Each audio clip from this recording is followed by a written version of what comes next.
میں ہر سال لاکھوں کی خیرات کرتا تھا، لیکن ایک رات ابا خواب میں آئے اور بولے کہ اپنی بہن کو صدقہ دے۔ میں حیران رہ گیا کیونکہ بہن تو بہت امیر تھی۔ جب بھی گھر آتی تو اس کے بچوں نے بھی اچھے کپڑے پہنے ہوتے، پر میں ابا کے خواب میں اچانک راشن لے کر اس کے گھر جا رہا تھا کہ میری نظر کچے کے ڈھیر پر پڑی، جہاں میرا بھانجا سوکھی روٹی کا ٹکڑا اٹھا رہا تھا۔ مجھے دیکھ کر بولا کہ ماما کو بھوک لگی ہے، تو دماغ گھوم گیا اور اسے لے کر گھر کے اندر پہنچا تو سامنے میرا نام ارسلان ہے اور شہر کے سب سے بڑی کپڑا مارکیٹ میں میری کئی دکانیں ہیں اور ایک بڑا کارخانہ۔ اللہ کا دیا سب کچھ ہے، دولت کی ریل پیل اور عزت بھی ایسی کہ جب مارکیٹ سے گزرتا ہوں تو لوگ احتراماً کھڑے ہو جاتے ہیں۔ میں سمجھتا تھا کہ میرے زندگی کا مقصد پا لیا، کیونکہ میں اپنی کمائی کا ایک بہت بڑا حصہ خیرات میں دیتا تھا۔ ہر ماہ کے شروع میں میرے دفتر کے باہر ضرورت مندوں کی لائن لگی ہوتی اور میں بڑی فراغ دلی سے سب کو مدد کرتا۔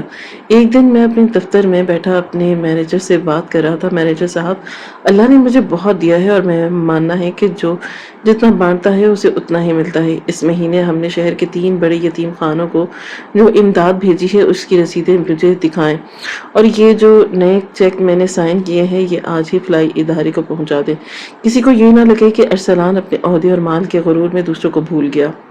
کوئی بھوکا نہ سوئے اور میں اس انسانیت کا حق ادا کرتا رہوں۔ مینیجر میری بات پر سر ہلاتا اور بولتا کہ ارسلان صاحب، آپ جیسا سخی انسان میں نے آج تک نہیں دیکھا۔ آپ کی وجہ سے کتنے گھروں کے چولہے جل رہے ہیں۔ آپ واقعی ہی ایک بہت بڑے انسان ہیں۔ اللہ آپ کے کاروبار میں مزید برکت دے۔ میں ان کی باتیں سن کے دل ہی دل میں خوش ہو رہا تھا اور مجھے اپنی نیکیوں پر فخر ہونے لگا۔ مجھے لگتا تھا کہ میں اپنی آخری آخرت سنوار لی ہے اور اب مجھے کسی بھی چیز کی فکر نہیں۔ ہم 2 بھی بہن بھائی تھے۔ والدین کے انتقال کے بعد میری چھوٹی بہن روبینہ بھی میری کل کائنات تھی۔ اس کی شادی میں نے بڑی دھوم دھام سے کی اور کوشش کی تھی کہ اسے کوئی کمی نہ رہے۔ اس کا شوہر عدنان ایک بہت اچھی کمپنی میں مینیجر تھا اور ان کا اپنا ایک وقار تھا۔ میری شادی حنا سے ہوئی تھی اور ایک اچھی خاتون تھی، لیکن وہ بس اتنی زیادہ آنے والی اور ملنے جلنے والی نہیں تھی، اس لیے میں اپنی بہن سے شادی کے کچھ عرصے تک تو اس سے کافی ملتا جلتا رہا۔ ہمارا وہاں آنا جانا بہت ہی کم تھا، بلکہ سچ تو یہ ہے کہ ہم برسوں سے وہاں گئے ہی نہیں تھے۔ حنا کا رویہ زوبیہ کے ساتھ کوئی اتنا خاص مخلصانہ نہیں تھا، بلکہ وہ بس نارمل سا ہوتا تھا، جس میں نہ کچھ برات دکھانا اور مقصود تھا اور نہ ہی وہ بہت زیادہ اچھا ہوتا تھا۔ اس رویے کی وجہ سے زوبیہ بھی اکثر تھوڑی سمٹ کر رہتی اور ہمارے گھر آ کر کوئی زیادہ باتیں نہیں کرتی۔ میں اسی بات پر اطمینان کر لیتا تھا کہ وہ جب بھی آتی ہے یا کبھی فون پر بات کرتی ہے تو وہ کہتی ہے کہ وہ خوش ہے، تو بس میرے لیے یہی کافی ہوتا تھا۔ زوبیہ جب بھی مجھ سے ملنے آتی، اس کے چہرے پر ایک ایسی اطمینان بھری مسکراہٹ ہوتی کہ مجھے لگتا کہ وہ دنیا کی خوش قسمت ترین عورت ہے۔ ہماری بات چیت ہمیشہ بڑی پیاری ہوتی تھی۔ ایک دن وہ اپنے دونوں بچے ایان اور سدرا کے ساتھ میرے گھر آئی تو بچوں نے بہت مہنگے اور برانڈڈ کپڑے پہن رکھے تھے۔ میں نے خوش ہو کر کہا کہ زوبیہ، ماشاءاللہ بچے کتنے پیارے لگ رہے ہیں، اور تمہارا یہ سوٹ بھی بہت قیمتی لگ رہا ہے۔ عدنان صاحب واقعی ہی تمہارا بہت خیال رکھتے ہیں۔ مجھے بہت خوشی ہوتی ہے یہ دیکھ کر کہ تم اپنے گھر میں اتنے سکون سے رہتی ہو، تمہیں کسی چیز کی کوئی فکر نہیں۔ حنا بھی پاس ہی بیٹھی تھی اور اس نے بھی رسمی طور پر زوبیہ کی خیریت پوچھی، لیکن اس کی باتوں میں وہ اپنائیت نہیں تھی جو ایک بہن کے لیے ہونی چاہیے۔ زوبیہ کے مسکراتے ہوئے جواب دیا کہ بھائی، یہ سب آپ کی دعاؤں کا نتیجہ ہے۔ عدنان بہت اچھے ہیں اور میری ہر چھوٹی بڑی خواہش کا خیال رکھتے ہیں۔ گھر میں کسی چیز کی بھی کمی نہیں۔ آپ سے مل کر اور آپ کو ہنستا کھیلتا دیکھ کر میرا دل باغ باغ ہو جاتا ہے۔ آپ کی بہن بہت خوش ہے۔ آپ بس اپنی صحت کا خیال رکھیں۔ کھانے کی میز پر جب ہم سب بیٹھتے تو زوبیہ سے عدنان کے بارے میں پوچھا کہ عدنان صاحب آج کل نظر نہیں آ رہے، ان کا کام کیسا چل رہا ہے؟ سنا ہے ان کی کمپنی بہت ترقی کر رہی ہے۔ حنا خاموشی سے کھانا سرو کر رہی تھی اور اس نے کوئی خاص دلچسپی نہیں لی۔ زوبیہ نے ایک لمحے کے لیے اپنی نظریں جھکا لی، لیکن پھر فوراً سنبھل کر بولی کہ جی بھائی، وہ اصل میں ایک نئے پروجیکٹ میں مصروف ہیں۔ سویرے نکل جاتے ہیں اور رات گئے واپس آتے ہیں، اس لیے وہ آج میرے ساتھ نہیں آ سکے۔ وہ کہہ رہے تھے کہ اگلی بار جب آئیں گے تو آپ کے ساتھ ڈھیروں باتیں کریں گے۔ کام کا بوجھ تو ہوتا ہے جب انسان کسی اچھے عہدے پر ہو، لیکن وہ خوش ہے اپنے کام سے۔ میں نے مسکرا کر کہا کہ ہاں یہ تو ہے، محنت تو کرنی پڑتی ہے۔ جب گھر کا ماحول اچھا ہو تو انسان دوگنی محنت کرتا ہے۔ تم اچھی بیوی ہو زوبیہ، تم نے ان کا گھر بہت اچھے سے سنبھالا، مجھے تم پر فخر ہے۔ ہنا نے بس سر ہلایا اور زوبیہ سے کہا کہ کھانا اور لیں۔ زوبیہ کی خاموشی اور اس کی سادگی کو میں ہمیشہ اس کی خوشحالی سمجھتا تھا۔ باتوں باتوں میں جب زوبیہ جانے لگی تو میں نے ہمیشہ کی طرح اپنی جیب سے کچھ پیسے نکالے اور اس کی طرف بڑھا دیے۔ یہ لو زوبیہ، یہ میری طرف سے تمہارے بچوں کے لیے ایک چھوٹا سا تحفہ ہے، اس سے اپنی پسند کی کوئی چیز خرید لینا۔ لیکن زوبیہ نے فوراً میرا ہاتھ پیچھے دھکیل دیا اور بڑے پیار سے بولی کہ نہیں بھائی، بالکل نہیں۔ عدنان نے مجھے پہلے ہی بہت خرچہ دیا ہے، اور سچی بات تو یہ ہے کہ میرے پاس ابھی پچھلے پیسے بھی پڑے ہیں۔ آپ یہ پیسے ان لوگوں کو دے دیں جنہیں ان کی واقعی ضرورت ہے۔ میں تو آپ کی محبت کی پیاسی ہوں، ان پیسوں کی نہیں۔ ہنا نے بھی بس پاس کھڑے ہو کر جب یہ کہا تو اس کے پاس پیسے ہیں تو آپ رہنے دیں۔ اس کی خودداری دیکھ کر میرا سر فخر سے بلند ہو گیا۔ میں نے سوچا کہ میری بہن کتنی عظیم ہے جو اتنی مالدار ہونے کے باوجود اتنی سادہ اور خوددار ہے۔ اسی مصروف زندگی میں مگن رہا اور کاروباری خیرات کے اس قصے اور وہی واہ واہ۔ لیکن پھر ایک رات وہ عجیب واقعہ ہوا جس نے میری روح کو جھنجھوڑ دیا۔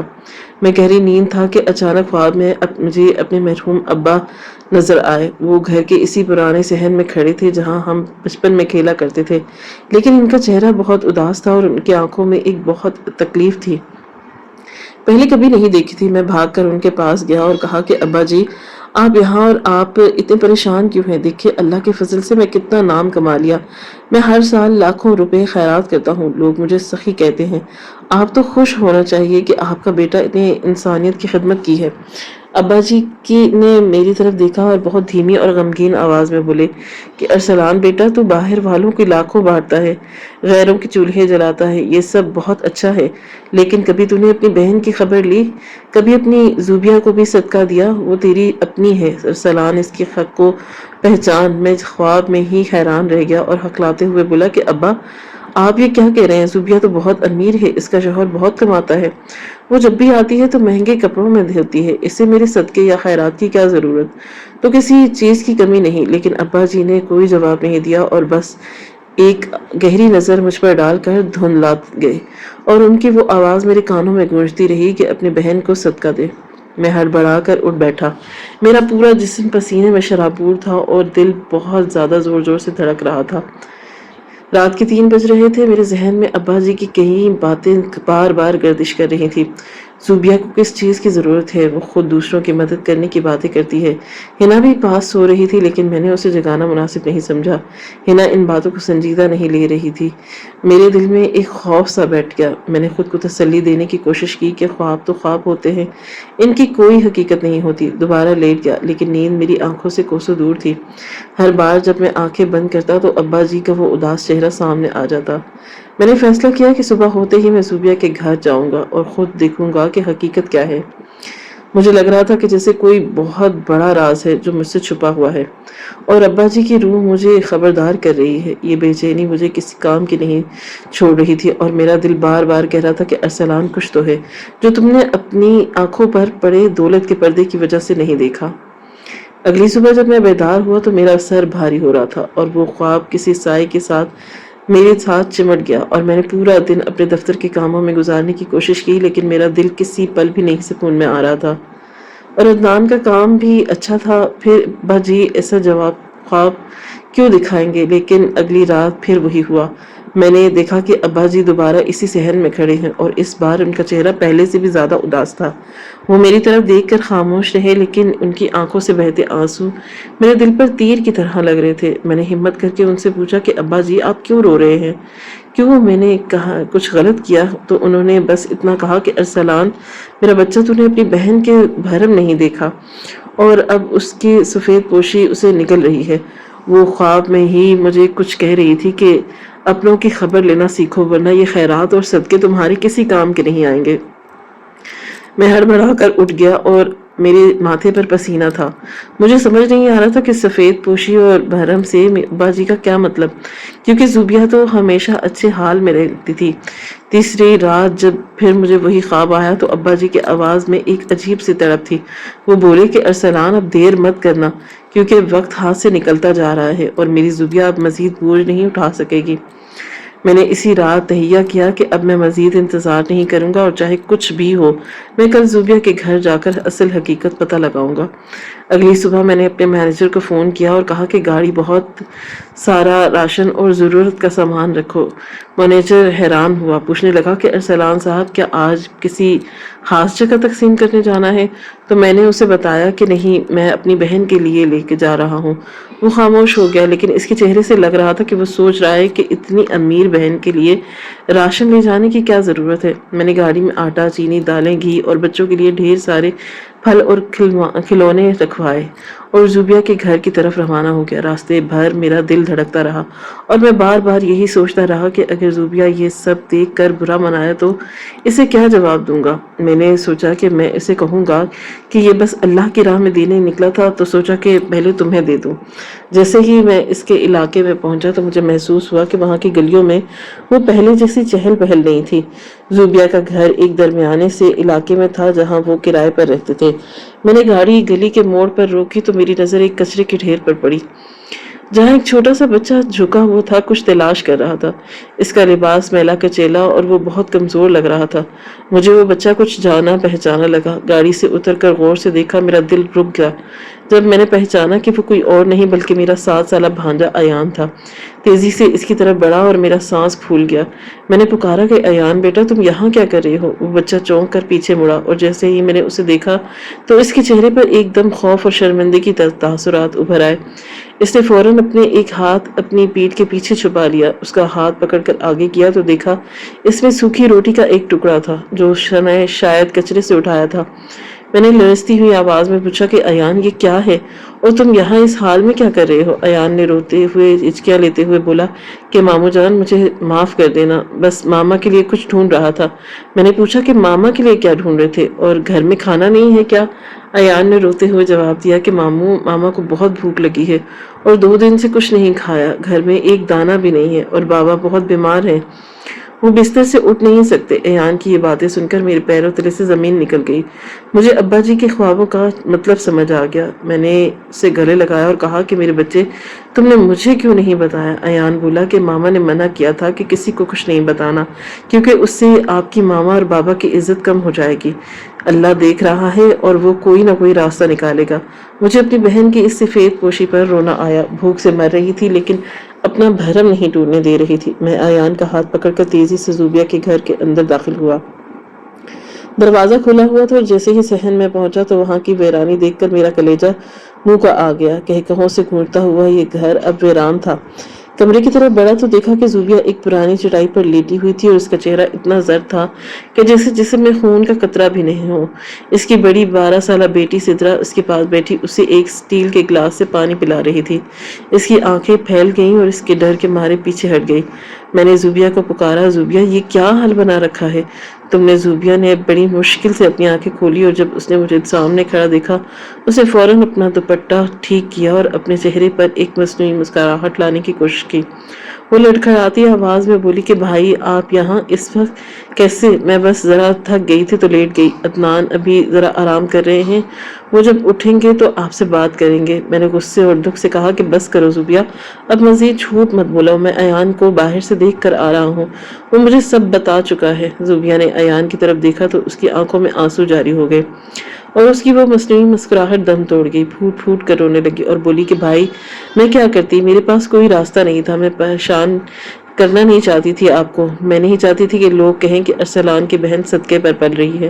میں نے اسے سہارا دے کر بٹھایا اور کہا کہ زوبیہ میں تمہارا بھائی ہوں، غیر نہیں ہوں، اور یہ صدقہ نہیں تمہارا حق ہے جو میں نے ادا نہیں کیا۔ میں نے دیکھا کہ کمرے میں نہ کوئی کرسی تھی اور نہ کوئی فرنیچر۔ زوبیہ نے روتے ہوئے بتایا کہ بھائی پچھلے 6 مہینوں سے عدنان کی نوکری ختم ہو گئی اور پھر وہ ایک حادثے میں زخمی ہو گئے جس کی وجہ سے ان کی ٹانگ انفیکشن میں ہو گیا۔ ساری جمع پونجی ان کے علاج میں لگ گئی اور جب کچھ نہ بچا تو میں نے اپنا سونا اور گھر کا سامان ایک ایک کر کے بیچ دیا۔ بچوں کا پیٹ پال سکوں، جب میں آپ کے گھر آتی تو میں وہی پرانے کپڑے پہن سکتی تھی تاکہ آپ کو شک نہ ہو، آپ کو لگے کہ ہم خوش ہیں۔ عدنان کی نظر میں اپنی عزت کم ہو جائے گی کیونکہ وہ بہت خوددار انسان ہے۔ میں نے زوبیہ کے ہاتھ تھام لیے اور کہا کہ زوبیہ تم نے ایسا بھرم پالا کہ اپنے بچوں کو بھوکا رکھا اور اپنے بھائی کو اندھیرے میں دھکیل دیا۔ مجھ پر اتنا بھی بھروسہ نہیں تھا۔ زوبیہ بولی کہ بھائی مجھے آپ پر پورا بھروسہ تھا، لیکن میں چاہتی تھی کہ اللہ خود کوئی وسیلہ بنائے، اور میں کسی کے سامنے ہاتھ نہیں پھیلانا چاہتی تھی۔ اپنے پاس بلایا اور اس کے سر پر ہاتھ پھیرا، اور اب پریشان ہونے کی ضرورت نہیں، اب تمہارے ماموں آ گئے ہیں۔ میں نے ایان سے کہا کہ جاؤ گاڑی سے وہ پھلوں کی ٹوکری اور کھانے کا سامان لے آؤ۔ زوبیہ بس مجھے دیکھتی رہی، اور اس کی آنکھوں میں شکر گزاری اور شرمندگی کے ملے جلے تاثرات تھے۔ میں نے سوچا کہ میں کتنا بڑا گناہگار ہوں کہ میں باہر کی دنیا کو کھانا کھلاتا رہا اور میری اپنی بہن بچے کچرے سے روٹیاں چن رہے تھے۔ مجھے ابا جی کا وہ اداس چہرہ یاد آ رہا تھا، اور میں دل ہی دل میں ان کا شکریہ ادا کر رہا تھا۔ انہوں نے مجھے اس بڑی غفلت سے بیدار کر دیا۔ کبھی جان ہی نہیں پاتا کہ زوبیہ کی اس مسکراہٹ کے پیچھے کتنا بڑا دکھ میں نے کمرے کی ویرانی اور زوبیہ کی آنکھوں میں چھپی اذیت کو دیکھا تو میرا دل خون کے آنسو رونے لگا۔ وہ راشن کے تھیلے جو میں باہر سے لایا تھا ایان نے ایک ایک کر کے اندر رکھنا شروع کر دیا۔ میں نے دیکھا کہ ان بچوں کی آنکھوں میں بھوک کی وجہ سے ایک عجیب سی وحشت تھی۔ میں نے زوبیہ کی بات سن کر ایک لمبی آہ بھری اور کہا کہ خودداری اپنی جگہ ٹھیک ہے، لیکن بہن اور بھائی کے رشتے میں ایسی دیواریں نہیں ہونی چاہیے کہ ایک بھائی محل میں رہے اور اس کی بہن فاقوں پر مجبور ہو جائے۔ مجھے وہ تمام لمحے یاد آنے لگے جب زوبیہ میرے گھر آتی اور میں اسے چند روپے دے کر سمجھاتا تھا کہ میں اپنا فرض پورا کر رہا ہوں۔ مجھے اپنی اس غفلت پر اتنا غصہ آ رہا تھا کہ میرا جی چاہتا تھا کہ میں اپنے آپ کو سزا دوں۔ میں نے ایان کو اپنے پاس بلایا اور اس کے سر پر ہاتھ رکھ کر کہا کہ بیٹا اب تم نے کبھی کچرے کی طرف نہیں دیکھنا اور نہ ہی بھوکا۔ تمہارا ماموں اب تمہارے ساتھ ہے اور میں تم کو یہاں سے لے جاؤں گا۔ زوبیہ نے ہچکچاتے ہوئے کہا کہ بھائی ہم یہاں سے کیسے جا سکتے ہیں؟ عدنان صاحب کی حالت بہت خراب ہے، وہ بستر سے ہل بھی نہیں سکتے۔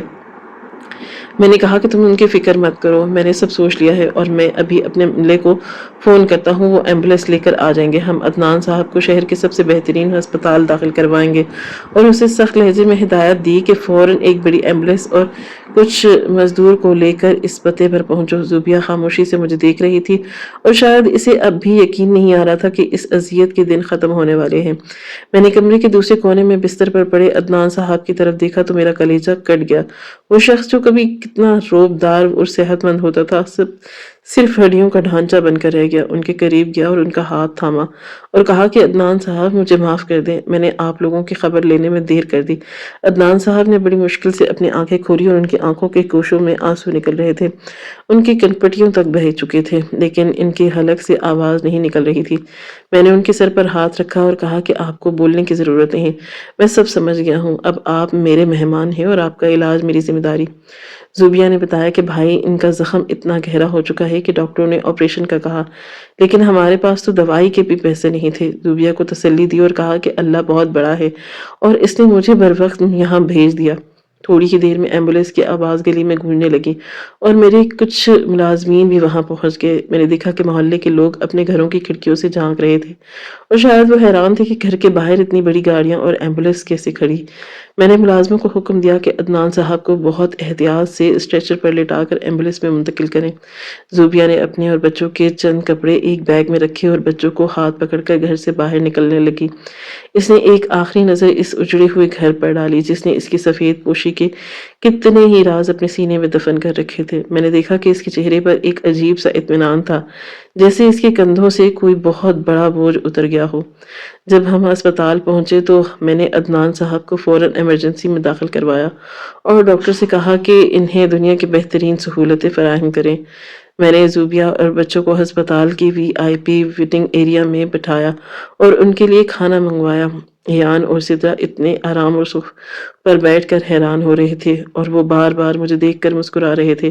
زوبیہ ابھی بھی کچھ سہمی ہوئی تھی تو میں نے اس سے پاس جا کر کہا کہ زوبیہ اب تم بالکل پریشان مت ہو اور یہ سمجھو کہ تمہارے دکھ اب ختم ہو گئے۔ میں نے فیصلہ کیا ہے کہ جب تک عدنان صاحب مکمل ٹھیک نہیں ہو جاتے تم لوگ میرے ساتھ میرے گھر رہو گے اور اس کے بعد بھی میں تم لوگوں کو اس پرانے گھر میں واپس نہیں جانے دوں گا۔ زوبیہ نے کہا کہ بھائی آپ کا بہت احسان ہے لیکن میں نہیں چاہتی کہ بھابھی کو ہمارے آنے سے کوئی تکلیف ہو۔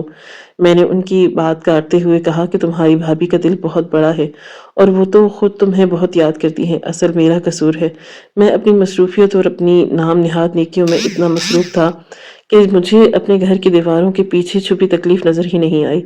سدرا میرے قریب آئی اور میرا ہاتھ پکڑ کر بولی کہ ماموں کا کیا اب بابا دوبارہ چل سکیں گے اور کیا ہمیں دوبارہ ان کالی گلی میں نہیں جانا پڑے گا؟ میں اسے گود میں اٹھایا، اس کے ماتھے پر پیار کرتے ہوئے کہا کہ ہاں میری جان، اب تمہارے بابا بالکل ٹھیک ہو جائیں گے اور ہم ایک بہت پیارے سے گھر میں جائیں گے جہاں ڈھیر سارے کھلونے اور اچھا کھانا ہوگا۔ ایان نے شرماتے ہوئے کہا کہ ماموں کیا مجھے دوبارہ اسکول جانے کا موقع ملے گا؟ کیونکہ میری کتابیں تو بک گئی تھیں۔ میرے آنسو نکل آئے اور میں نے اسے سینے سے لگا لیا اور سوچا کہ میں کتنا بڑا مجرم ہوں، میں نے ان معصوم بچوں کے بچپن کو چھین کر ضائع کر دیا۔ بچوں کو شہر کے سب سے اچھے اسکول میں جائے گا اور اسے کبھی کسی چیز کی کمی نہیں ہوگی۔ شام کے وقت جب ڈاکٹر باہر آئے تو انہوں نے بتایا عدنان صاحب کی حالت تشویشناک ہے، لیکن اگر وہ بر وقت علاج شروع ہو گیا تو وہ بچ سکتے ہیں۔ میں نے ڈاکٹر سے کہا کہ پیسوں کی فکر نہ کریں، انہیں کسی طرح ٹھیک کر دیں۔ زوبیہ نماز پڑھنے کے لیے ہسپتال کے ایک صاف ستھرے خالی کمرے میں جہاں جائے نماز بھی تھی اور جو نماز کے لیے استعمال ہوتا تھا، معافی مانگنے لگا۔ مجھے ابا جی کا وہ خواب بار بار یاد آ رہا تھا، مجھے دیکھ کر مسکرا رہے تھے۔ میں نے پوچھا کہ اگر میں اس رات وہ خواب نہ دیکھتا تو شاید آج زوبیہ کا سہاگ اجڑ چکا ہوتا اور یہ بچے یتیم ہو چکے ہوتے، اور خیرات کا مطلب صرف پیسہ بانٹنا نہیں بلکہ اپنوں کے دکھوں کو محسوس کرنا اور ان کی عزت نفس کا خیال رکھتے ہوئے ان کا ہاتھ تھامنا اصل نیکی ہے۔ میں نے اپنے مینیجر کو دوبارہ فون کیا اور اسے کہا کہ میرے گھر کے پورشن کو فوراً صاف کروایا جائے اور وہاں بچوں کے لیے نئے بیڈ اور ضرورت کا دوسرا سامان بھی تیار کیا جائے۔ یہ محسوس نہ ہو کہ کسی پر بوجھ ہے، بلکہ اسے یہ لگے کہ وہ اپنے ہی گھر واپس آ رہی ہے۔ میری آنکھوں میں نیند نہیں تھی، میں اسپتال کے راہداریوں میں ٹہلتا رہا اور اپنی زندگی کے پچھلے کئی سالوں کو حساب کرتا رہا۔ مجھے احساس ہوا میں نے کتنا مال غیروں پر خرچ کیا، اس کا شاید اتنا اجر نہ ملے جتنا اجر مجھے زوبیہ کے ان آنسوں کو پوچھنے سے ملے گا۔ میں نے تہیہ کر لیا تھا کہ اب سے میری پہلی ترجیح میرے اپنے رشتے ہوں گے اور میں کبھی بھی کسی کو اس طرح سفید پوشی کے بھرم میں تڑپنے نہیں دوں گا۔ زوبیہ جب نماز پڑھ کر واپس آئی تو اس کا چہرہ بہت سکون تھا۔ اس نے مجھ سے کہا کہ بھائی، میں نے اللہ سے آپ کے لیے بہت دعا کی ہے، اس نے آپ کے دل میں میرے لیے اتنی تڑپ پیدا کر دی۔ میں نے مسکرا کر کہا کہ زوبیہ، یہ سب اللہ کا کرم ہے اور ابا جی کی دعا جو مجھے کھینچ کر تمہارے پاس لے آئی۔ ہم سب اب ایک ہی نئی زندگی کا آغاز کریں گے جہاں دکھوں کا کوئی گزر نہیں ہوگا اور محبت ہی ہمارا واحد سہارا تھے۔ اسپتال کی اس طویل اور تھکا دینے والی رات کے بعد جب صبح کی پہلی کرن کھڑکی سے اندر آئی تو وہ اپنے ساتھ زندگی کی ایک نئی امید لے کر آئی۔ ڈاکٹر نے مسکراتے ہوئے میرے کندھے پر ہاتھ رکھا اور کہا کہ ارسلان صاحب مبارک ہو، آپریشن بالکل کامیاب رہا اور عدنان صاحب اب خطرے سے بالکل باہر ہے۔ یہ سنتے ہی میرے دل سے جیسے ایک بہت بڑا بوجھ اتر گیا اور میں نے دیکھا کہ قریب ہی کھڑی زوبیہ کے چہرے پر تشکر کے آنسو بہہ رہے تھے۔ دیکھو، اللہ نے تمہاری دعا سن لی اور اب سب ٹھیک ہو جائے گا۔ تم بچوں کو لے کر گاڑی میں بیٹھو، ڈسچارج کے کاغذات مکمل کر کے آتا ہوں۔ زوبیہ نے کانپتی آواز میں پوچھا کہ بھائی، کیا ہم واقعی آپ کے گھر جا رہے ہیں؟ میں نے ان کا ہاتھ تھام کر کہا کہ زوبیہ، وہ صرف میرا گھر نہیں، وہ تمہارا بھی ہے اور اب سے تم لوگ وہیں رہو گے۔ جب ہم اپنی گاڑی میں گھر پہنچے تو میرے ذہن میں مسلسل یہ خیال آتا کہ میری بیوی کا حنا کا رویہ کیسا ہوگا، کیونکہ وہ ہمیشہ سے بہت نفاست پسند رہی اور گھر میں اچانک اتنے لوگوں کا آنا شاید اسے پسند نہ آئے۔ لیکن جیسے ہی گاڑی پورچ میں رکی تو میں نے دیکھا کہ حنا پہلے سے ہی دروازے پر کھڑی ہمارا انتظار کر رہی تھی۔ اس کے چہرے پر کوئی ناراضگی نہیں تھی بلکہ ایک عجیب سی ہمدردی تھی۔ میں نے گاڑی سے اتر کر اسے اشارہ کیا تو وہ فوراً آگے بڑھی اور زوبیہ کو اپنے گلے لگا لیا۔ حنا نے بڑے پیار سے کہا کہ زوبیہ، تم نے اتنے سال ہمیں کیوں دور رکھا اور یہ کیا حال بنا دیا اپنا؟ کیا تمہیں ہم پر ذرا بھی بھروسہ نہیں تھا؟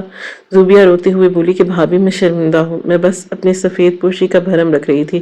حنا نے اس کے آنسو پوچھے اور بچوں کی طرف دیکھ کر بولی کہ ایان اور سدرا، تم لوگ اندر چلو، دیکھو میں نے تمہارے لیے کتنے سارے کھلونے منگوائے ہیں اور تمہارے پسندیدہ کھانے تیار کروائے ہیں۔ میں حنا کا یہ روپ دیکھ کر حیران رہ گیا اور میرا دل اللہ کے شکر سے بھر گیا۔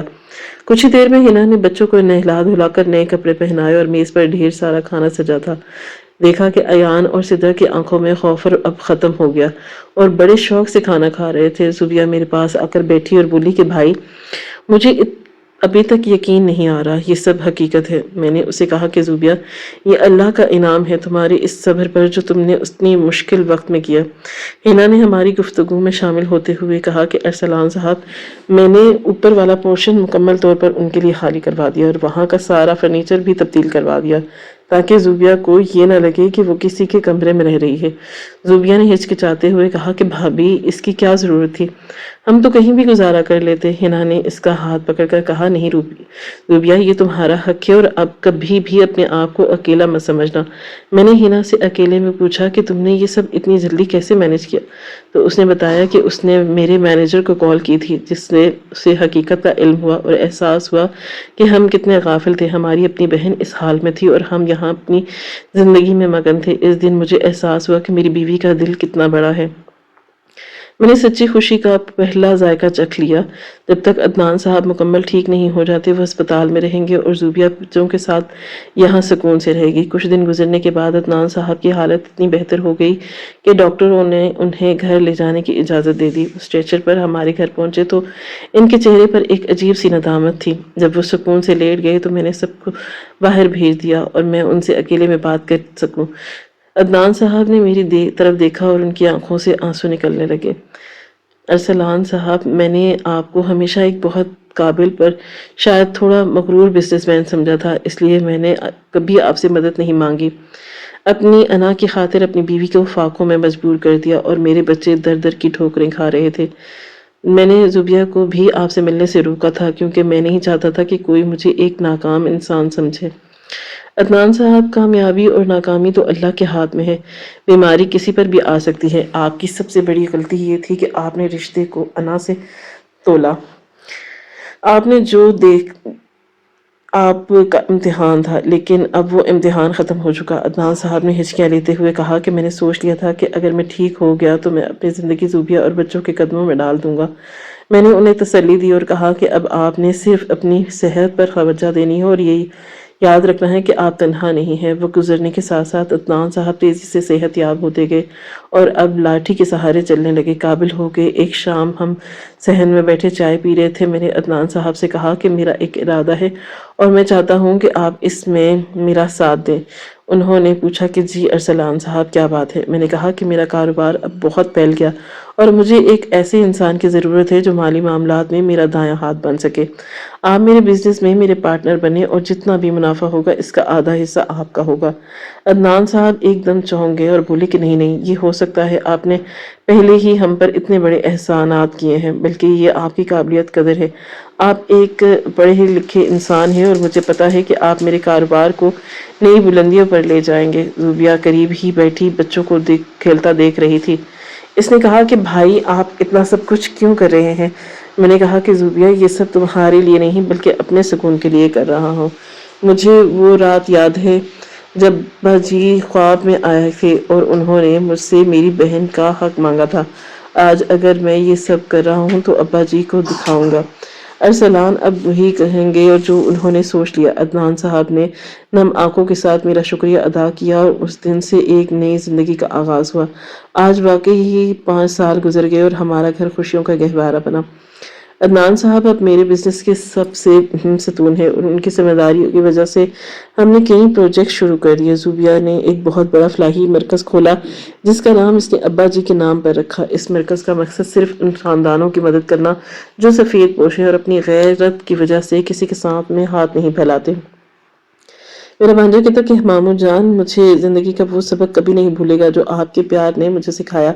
میں اسے ہمیشہ یہی سمجھاتا ہوں کہ بیٹا، انسان کو ہمیشہ اپنے پیر زمین پر رکھنے چاہیے کیونکہ وقت بدلتے دیر نہیں لگتی۔ زوبیہ اب بہترین سہیلیاں بن چکی تھی اور کمرے میں اکیلا بیٹھا میں یہی سوچ رہا تھا کہ یہ وہ پرانا وقت یاد آ رہا تھا۔ اب مجھے احساس ہوا کہ اصل نیکی تو وہ ہے جو آپ کے قریب رہنے والوں کی زندگی بدل دے۔ میں نے اپنی وصیت میں بھی زوبیہ کے بچوں کا خاص حصہ رکھا تاکہ مستقبل میں انہیں کبھی کسی پریشانی کا سامنا نہ کرنا پڑے۔ ایک رات مجھے پھر ابا جی خواب میں نظر آئے، لیکن اس بار وہ بہت خوش تھے۔ اس کے چہرے پر ایک نور تھا اور انہوں نے میرا سر تھپتھپایا اور جیتے رہو شیر پتر، تو نے میرا مان رکھا۔ جب بیدار ہوا تو میرے چہرے پر ایک مسکراہٹ تھی اور میرا دل سکون کی دولت سے مالا مال تھا۔ اپنے خون کے رشتوں کے ساتھ کیا جائے تو اللہ اس میں بے پناہ برکت عطا کرتا ہے۔ ہم نے مل کر یہ عہد کیا کہ ہم کبھی کسی کو اپنے ارد گرد اس طرح تڑپنے نہیں دیں گے اور ہمیشہ دوسروں کے بھلن کا خیال رکھیں گے۔ یہ میری زندگی کی سب سے بڑی کامیابی ہے۔ میں نے اپنی بہن کے آنسو پونچھے اور اسے دوبارہ وہی مقام دیا جس کی وہ حقدار تھی، اور ہم سب مل کر ہر روز اللہ کا شکر ادا کرتے ہیں۔ اس نے ہمیں آزمائش سے نکالا، راحت کے راستے پر ڈال دیا۔ اپنے ارد گرد کے رشتوں کی خبر گیری رکھنے سب سے بڑی عبادت ہے۔